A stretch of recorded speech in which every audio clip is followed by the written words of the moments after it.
थोड़ा short temper में था। गेम के बीच में बोल दिया था कि दादा तुम ही कर लो। उसके बाद से नहीं करी हमने साथ में कास्टिंग नहीं की। मायू मेरे को जब भी मिलता पूरे 90 लाख लेके भाग गया। किस पे रेस्पॉन्सिबिलिटी करे, क्राफ्टन पे या और पे? इसने 21 लाख रुपए मार रखा है गेमिंग के ही, आईजीसी के ही। इसको स्लॉट कैसे मिल रखा है? मुझे ये कहीं से भी कॉमेडी तो नहीं लगी। मतलब जोनी का तो बोलना पड़ेगा भाई। एमवीपी और व्हाट नहीं भाई। मैंने सिर्फ सुनी सुनाई बातें हैं कि तुम्हारा झगड़ा हुआ था, क्या था? कुछ नहीं पता सर, नए नए आए थे भाई कास्टिंग करने के लिए, उतना ज्यादा कुछ पता नहीं था। आपको इसे पता है कि मैं प्रोफेशनली मैं सारा काम वाम करता था।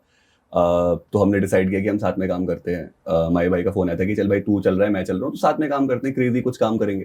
तो हमने इवेंचुअली फिर कहा कि चलो ठीक है साथ में काम करते हैं अपन लोग। तो हम साथ में काम कर रहे थे तो casting में। मतलब बट ऐसा कैसे कि एंकी बॉट इतना ग्राइंड कर रहा है, इतना ट्राई हार्ड कर रहा है, हाँ। इतनी मेहनत कर रहा है, इतना प्रोफेशनल कास्टर है, तो आई थिंक तूने माइक मतलब गेम के बीच में बोल दिया था कि दादा तुम ही कर लो मैं छोड़ रहा हूँ। ऐसा कुछ हुआ था मतलब? बट देखो इसमें ना उनकी गलती थी। आज जब मैं देखता हूँ पीछे ना, मुझे मेरी गलती समझ आई।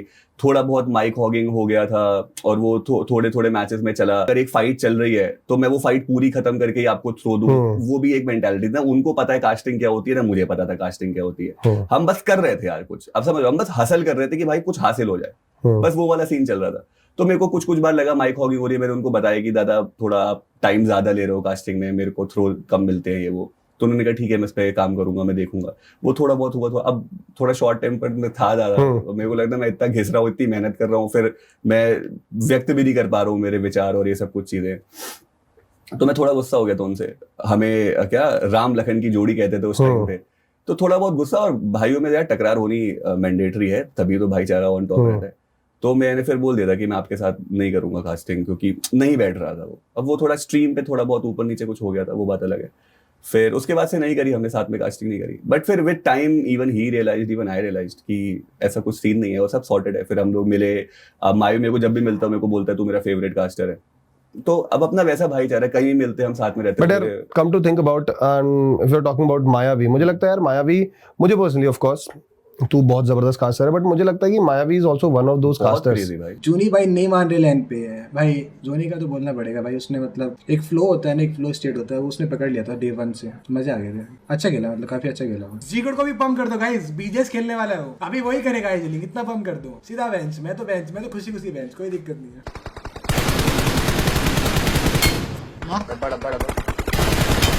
डबा नाइस कुछ है आया।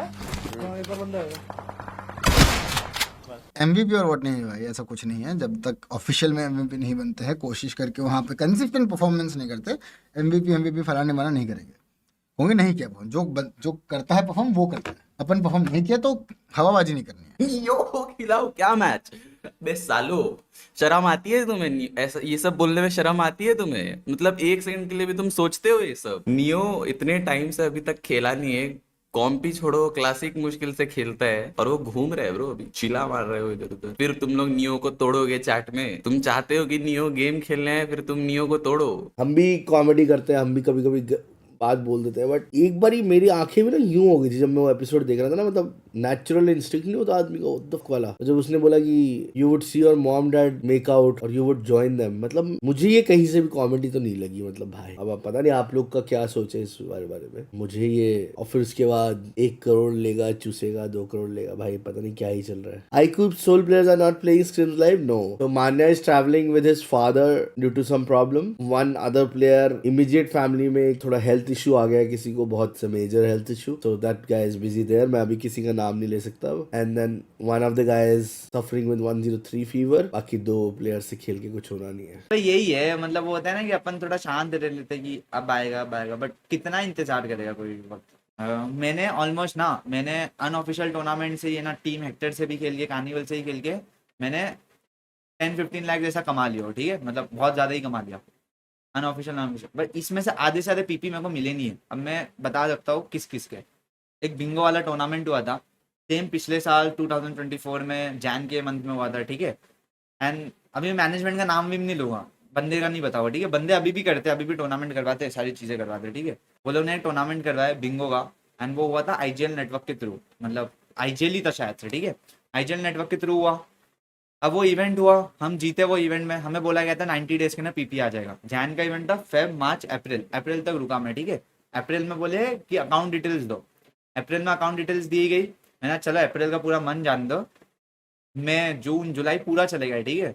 उसके बाद सामने से आता है मैनेजमेंट का मैसेज कि आईजीएल नेटवर्क के ओनर से आप डायरेक्ट ही बात कर लो, हमें भी रिस्पॉन्स नहीं मिल रहा है, एंड हमारे भी जो मैनेजमेंट की फीस थी वो भी नहीं दी है, सिंपल सी बात है। तो मैंने गुस्से में लिखा कि भाई आपको कोई तमीज़ वमीज़ नहीं है करके मैंने बड़ा पैराग्राफ लिख के डाला। तो उसने नीचे मेरे को लिखा हु आर यू, तू जानता है मैं किससे बात कर रहा है एंड कितने रेपुटेड बंदे से बात कर रहा है, सब कुछ उसने ज्ञान दिया, ठीक है। तो फिर मैंने बोला कि मेरा पीपी कब तक आएगा, मुझे डेडलाइन दे दो, ये हो जाएगा। उसने बोला कि हमारे साइड से थोड़ा डिले हुआ है, 1 महीने में दे देंगे, ठीक है। मैं बता दो आईजीसी में बातें घूमती कैसी है, ठीक है, बता दो। तो उसने बोला 1 महीने में दे देंगे। मैंने बोला ठीक है। तो उसने एकदम अकड़ में बात किया कि 1 महीने में दे देंगे ना, हम थोड़ी कहीं लेके भागेंगे, हमें नहीं पता कम्युनिटी कैसे ऐसा करके बोला। मैं जुलाई तक रुक गया, अगस्त तक रुक गया। सेप्टेम्बर में जब वापस कांटेक्ट किया तो बंदा ही गायब, उसकी कंपनी भी गायब। बेसिकली उसका ये था कि उसका फ्री फायर एंड बीजीएमआई का दोनों का इवेंट चाहिए था, वो कैंपेन खत्म होने तक वेट किया था। एंड वो कैंपेन से करीबन उसने 10-15 लाख रुपए उठाया था ब्रांड से, बिंगो हो गया, दूसरे अलग अलग ब्रांड से, ठीक है। वो बंदे ने 10-15 लाख रुपए उठाया एंड थाईलैंड भाग गया एंड बंदा गायब उसके चिप्स, ठीक है। अब बिंगो ने तो अपने साइड से पेमेंट कर दी थी, ठीक है, बिंगो ने अपने साइड से पेमेंट कर दी। अब हमें क्या लग रहा है कि वो लोग ने क्या बोले कि ब्रांड से पेमेंट नहीं है, ब्रांड से अटकी हुई।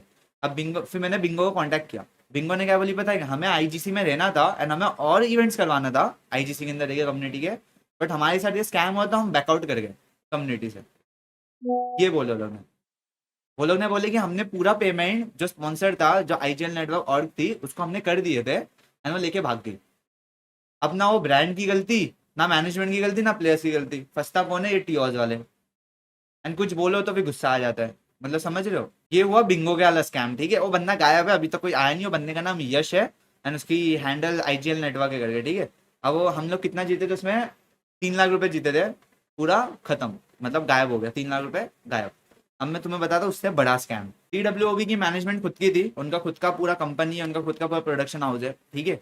वो लोग ने इवेंट डाले विंटर शोडाउन करके, 21 लाख रुपए का इवेंट डाले वो लोग ने, ठीक है। 21 लाख रुपए का इवेंट 2024 में, 2023 एंड 24 के बीच में, दिसंबर एंड जैन के मंथ में लोग ने डाले थे, ठीक है। इम्पॉसिबल स्कैम था, मतलब मैं सोचा नहीं था ऐसी और भी कर सकते हैं, ठीक है। एंड क्राफ्टन को आधी चीजें पता ही नहीं चलती है कि टीओस ऐसी हरकतें करते हैं बैक एंड पे, समझ रहे हो। क्राफ्टन को पता ही नहीं है। जैन में हम इवेंट जीते, कुछ 15-20 दिन का इवेंट खेले थे, ठीक है। 15-20 दिन का इवेंट खेल के हम लोग जीते। उसने बाद 3 मंथ में पीपी आ जाएगा, फेब मार्च अप्रैल से हमने वेट करे। उसके बाद मैंने बीच में रिसेंटली एक और बार कलेक्ट किया था, ठीक है। फेब मार्च अप्रैल वेट के, अप्रैल से लेके मैं जून जुलाई तक उसके पीछे पड़ा था। उसने मुझे क्या बोला था पता है क्या, मैं नवंबर के स्टार्टिंग में दे दूंगा, नवंबर में भी नहीं आया। फिर नवंबर में मैंने वो कलेक्ट किया था, रात को मैं पिछले बार भी स्टोरी डाला था TWOB को लेकर, मैंने उसका बस एक टैग किया था, ठीक है। स्टोरी पे टैग किया था मैंने ओनर जो गिरीश है, मैं कॉल करके बोलता कि ब्रो तूने मेरी पर्सनल लाइफ मेरे को पर्सनली टैग करा हुआ है, मेरे को गालियां पड़ रही है लोगों के थ्रू, ये गलत बात है, मैं तेरे पे केस कर सकता हूँ इस चीज पे, ऐसा। ये मेरे को वो धमकी दे रहा है, मतलब जिस बंदे ने 21 लाख रुपए कम्युनिटी का खा रखा है, वो बंदा मुझे धमकी दे रहा है कि तूने पर्सनल लाइफ कैसी मेरी शेयर की सोशल मीडिया पे। मैंने कोई दिक्कत नहीं है, ठीक है, मेरे को है ना पीपी का टाइम दे दे। तो उसने बोला कि हमारे पे ETA नहीं है। ETA मतलब होता है कि एस्टिमेटेड टाइम ऑफ अराइवल, ये होता है ETA, मतलब कब आएगा पीपी ये नहीं पता हमें, ठीक है। ऐसे तो नहीं चलता है, मुझे कुछ भी करके दे। वो चार्ट हमारा जैन में शुरू होगा वापस से, तो उसमें मैं क्लियर कर दूंगा, ऐसा उसने बोला। जैन फेब में क्लियर कर दूंगा। वो बंदा क्या बोलता पता है, अब भी मतलब ये फेब का ही टाइम है, ठीक है। मैंने उसका भी मैसेज किया, कॉल किया है क्या, ठीक है। अब मैं ये चीज बताने नहीं आता था गिरीश, जब तक तुम्हारा कॉल नहीं उठाता, ठीक है। कॉल उठाया होता ना अभी तू 3 दिन से, मैं बता देता। मैं ग्रीडी नहीं हूँ भाई कि इतना मैं किसी के लिए मैसेज करूंगा, ठीक है। मेरे हक के पैसे हो तो मैं मांगूंगा। तो ये हुआ कि ऐसी सीन हुई कि मैंने उसको मैसेज किया कि भाई मैं स्टोरी लगाने वाला हूँ, सिंपल सी चीज़ है, ये होगा जो आज मैंने स्टोरी लगाया। तो बंदे ने मेरे को कॉल किया, बोलता कि हेक्टर रिकॉर्डिंग मत कर, ठीक है। कॉल प्राइस पुल 21 लाख रुपए प्राइस पुल था, 21 लाख रुपए। हमने 7.5 लाख रुपए इंडिविजुअल जीते थे। तो बंदे ने मेरे को कॉल किया, बंदे ने मेरे को बोला कि तू रिकॉर्ड मत करियो। मैंने रिकॉर्ड किया भी नहीं, ठीक है। मैंने वो अब 2 दिन पहले की रिकॉर्डिंग किया भी नहीं। तो उसने बोला कि रूटर नाम ले रहा हूँ, ठीक है, मैं सबका नाम लूंगा, रूटर एंड एक और ब्रांड जो वो TWOB के पोस्ट में आपको दिख जाएगा, वो दोनों ब्रांड ने पैसा खा गए, इस वजह से मेरा इतना बीटी हुआ पैसा देने के लिए, ठीक है। ये बोला वो बंदे ने। तो मैंने बोला ठीक है चल, तेरा बीटी होता है ना, तुम कब दोगे अपने साइड से। तो उसने क्या बोला पता है, मेरा ऑलरेडी ऑर्ग के अंदर बहुत लॉस हो चुका है, मैं काफी चीजें घुसा चुका हूँ ऑर्ग के अंदर, मेरे को बेनिफिट नहीं मिला। मैंने वो तो सबको पता है, जो भी ऑर्ग चलाता है उन्हें पता है कि ऑर्ग नहीं होती है प्रॉफिटेबल। इवेंट करवाया तो करो, उसने 20-25 दिन का इवेंट करवाया, हर स्ट्रीम से उसने 20-20 हजार रुपए उठाया रहेगा, मतलब उसका आधा प्राइस मनी ऐसी ही रेवेन्यू से आ गया होगा, ठीक है। मुझे उसने बोला एक काम करता हूँ मैं अपने साइड से, मैं तेरे को 20-20 हजार 30-30 हजार जितना मेरे हाथ में आएगा मैं उतना तो EMI में पे कर दूंगा। एंड मेरे को बोलता है कि अभी है ही नहीं, अभी है ही नहीं, है ही नहीं करके ऐसा करके बोलने लगा। बोलता है कि है ही नहीं मेरे पे, मैं तेरे को टाइम दे ही नहीं सकता। तो मैंने बोला ठीक है, तो मेरे को 20-20 30 हजार करके देगा, कब तक देगा? बोलता टाइम नहीं पता, मेरे को नहीं पता कब तक आएगी, मैं अपने जेब से तो नहीं दूंगा करके, ठीक है ये बोला। तो मैंने उसको भी पूछा, मैं तो कॉल कट हो गई, ठीक है। मैंने मेरे मैनेजर को बोला कि उसने गिरीश ने ऐसा ऐसा बोला। तो मेरे को मैनेजर ने बोला कि रूटर कभी स्कैम नहीं करती पीपी करके, रूटर ने आज तक सबका पीपी क्लियर की है। उसको बोल कि हमें प्रूफ भेजे, जो ब्रांड ने स्कैम किया ना वो प्रूफ भेजे, ठीक है। क्योंकि रूटर के मैंने भी इवेंट खेला, APL भी रूटर के थ्रू होता है, मेरे को सारे पीपी आए हुए हैं, ठीक है। मैंने गिरीश को मैसेज किया परसों के दिन कि मुझे ना प्रूफ दे, ब्रांड ने देखो कहाँ स्कैम कर दी। एटलीस्ट प्रूफ तो दिखा सकता है ना बंदा कि ब्रांड ने स्कैम करी है। मेरे को क्या बोलता पता है कॉल पे, कि मैं ब्रांड का नाम लाना नहीं चाहता था बिकॉज दूसरी ब्रांड आएगी नहीं, क्योंकि मैं बदनाम करूंगा था। मैंने बोला ऑलरेडी ब्रांड अगर स्कैम किए तो उनको बदनाम करने में क्या दिक्कत। तो इसने रूटर का नाम लिया एंड एक और है EV स्कूटी करके कोई तो ब्रांड है, तो उसका नाम लिया। उसने कहा कि दोनों ने स्कैम करके भाग गई। अब मैं ब्रांड तक तो कांटेक्ट करूंगा, रूटर में तो पहचान है, बाकी इसमें भी कांटेक्ट करके पूछूंगा मैं। बट मेरे को समझ नहीं आ रहा है ये बंदी की क्राफ्टन और कैसे चलने दे रही है, इसको स्लॉट कैसे मिल रहा है द ग्राइंड में, मतलब किस बेसिस पे मिल रहा है। क्या इसका पुराना क्राफ्टन को निकालना नहीं चाहिए? इसका पुराना यही और का पुराना इवेंट हुआ था एंड वो इवेंट के चक्कर में इसने 21 लाख रुपए मार रखे गेमिंग के ही, IGC के ही प्लेयर्स लोग को नहीं दिया है। तो किस बात की गारंटी है कि ये उसके खुद के प्लेयर्स लोग को देगा? क्या गारंटी है? क्या पता कल को TWO भी जीत के पूरे 90 लाख लेके भाग गया। प्लेयर्स किस पे रेस्पॉन्सिबिलिटी करे, क्राफ्टन पे या ऑर्ग पे? क्राफ्टन रिलायबल होगी या ऑर्ग होगी? अगर वो समझ लो TWO के प्लेयर्स जीत गए, 4 अंडरडॉग्स है, डिजर्विंग है, जीत गए वो, या 40-50 लाख जीत गए वो लेके भाग गया, तो क्या होगा?